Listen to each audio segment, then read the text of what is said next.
Israeli Prime Minister Benjamin Netanyahu. REUTERSSebastian, ScheinerPool, Tel Aviv. Asharq, al-Awsat. Israeli Prime Minister Benjamin Netanyahu welcomed U.S. President Donald Trump's decision to recognize Jerusalem as the capital of Israel and to move the U.S. Embassy to the city as a historic event.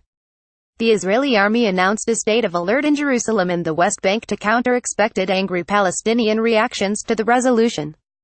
Netanyahu published a pretaped video that was broadcast right after Trump had finished speaking, suggesting that the Israeli leader was closely familiar with Trump's speech content. "This is a historic day," the Israeli PM said. "So it's rare to be able to speak of new and genuine milestones in the glorious history of this city. Yet today's pronouncement by President Trump is such an occasion.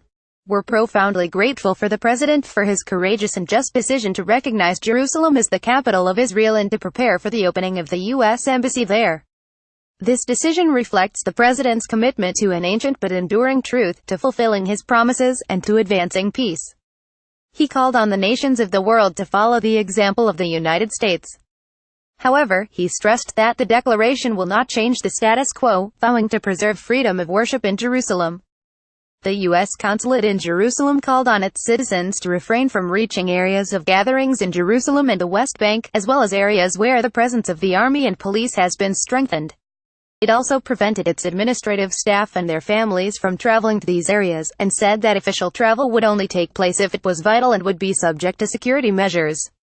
Hours after recognizing Jerusalem as Israel's capital Wednesday, and saying he had instructed the State Department to begin preparation to relocate the U.S. Embassy there, Trump signed the waiver putting off any such move by another 6 months. In 1995, the U.S. Congress passed the so-called Jerusalem Embassy Act recognizing Jerusalem as Israel's capital and stating that the U.S. Embassy should be moved there.